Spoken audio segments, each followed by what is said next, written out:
Assalamualaikum warahmatullahi wabarakatuh. Kembali dengan saya di channel Kang Ayam TV. Untung apa enggak sih sebenarnya ternak ayam KUB ya.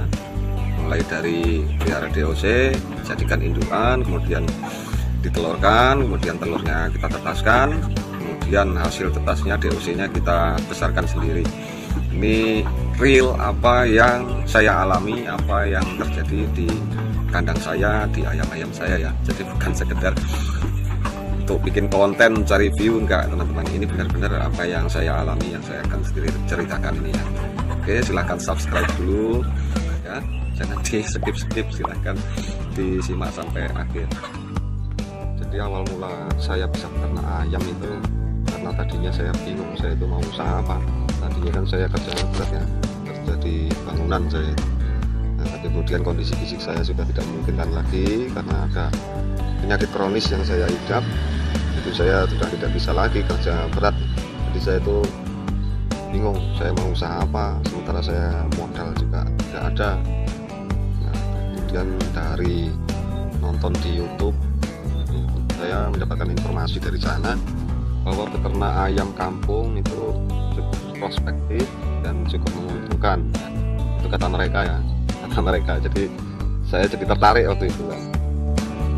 Ya dapatkan informasi bahwa ada jenis ayam yang cukup produktif ya, yaitu ayam KUB. Itu informasi yang saya dapat bahwa ayam KUB itu memiliki daya telur yang tinggi, kemudian hanya sedikit sekitar 10% saja yang mengeram. Kemudian dari DOC dibesarkan sampai panen itu juga relatif lebih singkat dibanding ayam kampung biasa, sekitar 2 sampai 2,5 bulan. Dari situ saya semakin tertarik ya, tentunya kok menguntungkan. Kemudian saya coba pertama kali awal saya pelihara ayam itu saya beli DOC itu ngecer ya, nggak pok-pokan. Jadi saya hanya beli 20 ekor DOC. Waktu itu saya beli dengan harga 10.000 karena udah rumus sekitar semingguan itu. Saya beli 20 ekor, kemudian saya besarkan. Pas di usia sekitar 2,5 bulan itu bobot sudah mencapai antara 8 on sampai 1 kilo 1 on. Dan saya jual, ternyata harganya juga di tempat saya itu sama dengan ayam kampung asli ya. Ya cukup kalau secara perhitungan waktu itu ya masih masuk lah, masih untung lah meskipun tidak banyak. Kemudian dari situ timbul keinginan saya untuk meningkatkan jumlah yang saya pelihara. Jadi kemudian saya beli 1 box DOC KUB. Dari 1 box itu saya besarkan, kemudian di usia 2,5 bulan saya panen lagi. Dengan harga waktu itu saya dapat harga yang cukup baik ya, karena saya panen itu bersamaan dengan waktu bulan puasa ya, bulan Ramadan. Jadi harganya tinggi waktu itu, jadi keuntungan yang saya dapat juga lumayan. Kemudian setelah itu saya beli DOC lagi. Nah, ternyata harga DOC nya naiknya nggak kira-kira di tempat saya itu. Dari semula kalau DOC 1 box itu harga 800.000, terus kemudian saat itu saya mau beli lagi itu harganya naik sudah menjadi 950.000. Ini mau gimana lagi? Rata-rata di setiap supplier itu rata-rata harganya nyampe di tempat saya itu segitu 950.000 per box. Jadi ya tetap saya beli. Waktu itu saya beli 1 box lagi. Dari 1 box itu saya besarkan. Nah terus di usia 2,5 bulan itu saya jual, tapi tidak semua saya jual ya. Saya sisakan, saya sortir dulu, saya pilihi betina-betina KUB itu yang sekiranya bagus, yang bongsor lah ya, yang perkembangannya cepat, itu saya pilihin, saya sisakan. Saya rencananya saya jadikan calon indukan. Nah, dari 25 ekor calon indukan yang saya sisakan itu alhamdulillah sampai di umur 3,5 bulan ya, nggak lama lagi betul. Itu adalah saya lagi butuh uang, dana yang harus ada, jadi dengan terpaksa sebagian itu saya jual. Jadi sekarang tinggal 10 indukan yang saya punya. Jadi alhamdulillah sekarang ini sudah pada puncak produksi ya. Jadi perharinya itu dari 10 indukan saya peroleh telur perharinya itu 7 sampai 8 butir. Kebanyakan sih 8 butir ya, paling sedikit 6 butir telur per hari.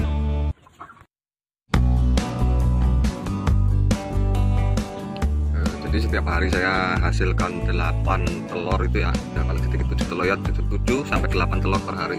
Di pakan yang saya berikan untuk 10 indukan itu ya kurang lebih 1 kilo per harinya. Jadi saya menggunakan pakan pabrikan Pakan Jadi untuk ayam petelur. Nah, harga pakannya itu per kilonya jatuhnya Rp8.000. Jadi dengan biaya pakan Rp8.000 itu saya menghasilkan anggaplah 7 telur ya, anggaplah 7 telur per hari. Nah, kalau di tempat saya itu harga telur ayam kampung itu Rp2.000 per butir. Jadi per harinya kalau dijual dalam bentuk telur itu menghasilkan Rp14.000. Rp14.000 dengan modal pakannya Rp8.000. Taruhlah dengan obat-obatan dengan yang lain-lain sekitar Rp10.000 ya. Jadi dari 10 indukan itu per hari saya dapat keuntungan Rp4.000. Itu kalau saya jual dalam bentuk telur ya. Itu kan nipis kan, cuma sedikit. Ya kalau jumlahnya ayam banyak ya banyak juga. Karena ayamnya sedikit, jadi untuk memaksimalkan saya tetaskan ayam atau telur itu. Saya tetaskan sendiri.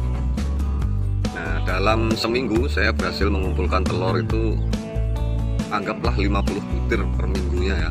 Nah, dari 50 butir telur itu kalau ditetaskan anggaplah yang menetas itu 60%-nya. Berarti mendapatkan DOC 30 ekor ya. Dari 50 butir telur menghasilkan 30 ekor DOC. Kalau di tempat saya ini harga DOC ayam KUB itu kalau belinya box-boxan itu per ekornya 9.500. Jadi kalau di tempat saya itu saya jual 9.000. Jadi dari situ, dari penjualan DOC itu saya dapatkan uang 9.000 kali 30. Jadi 270.000 ya. Itu per minggu ya. Itu per minggu. Karena yang ditetoskan adalah telur hasil mengumpulkan selama seminggu. Jadi 270.000 dikurangi modalnya apa? Ya modal pakan selama 1 minggu. Per kilonya harga 8.000 dikalikan 7 hari.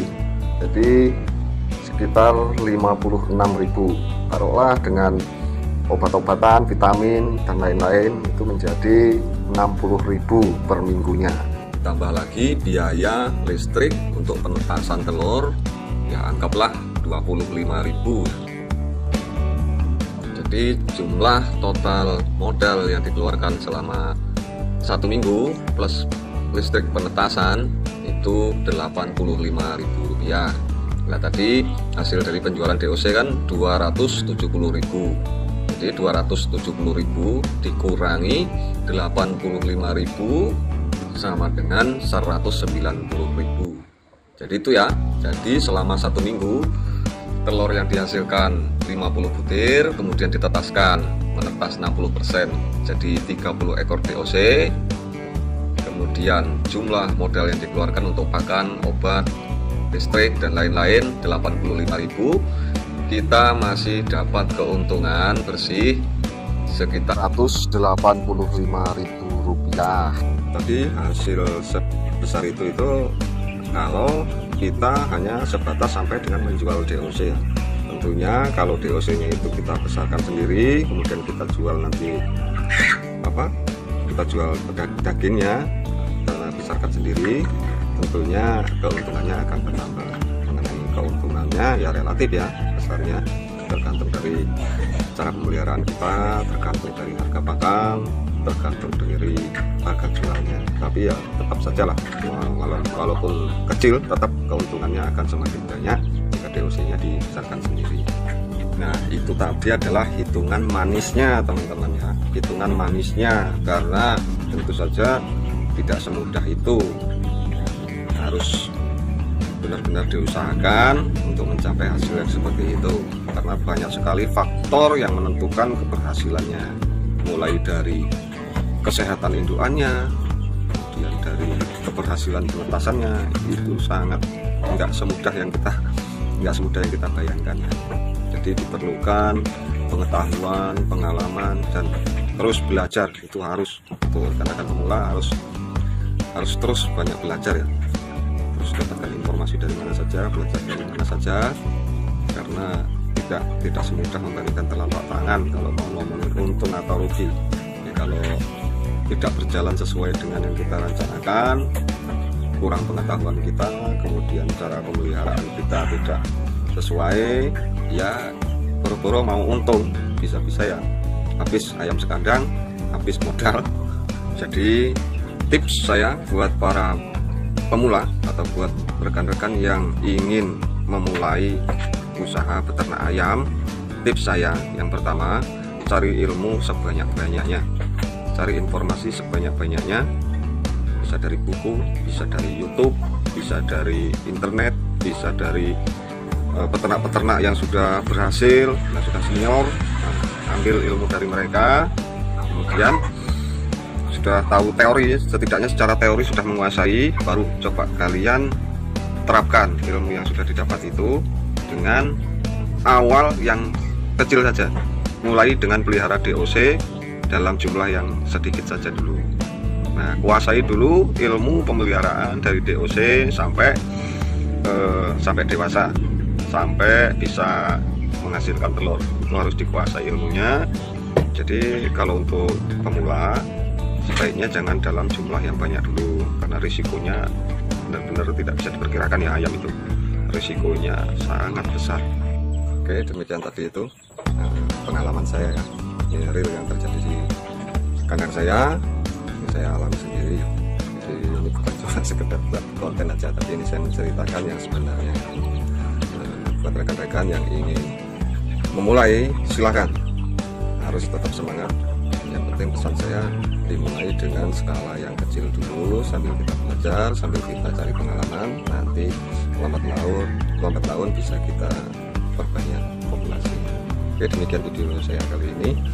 Ada kurang lebihnya saya mohon maaf, mudah-mudahan ada manfaatnya. Lagi-lagi ini saya minta subscribe-nya untuk dukungan channel saya. Oke, saya akhiri. Wassalamualaikum warahmatullahi wabarakatuh.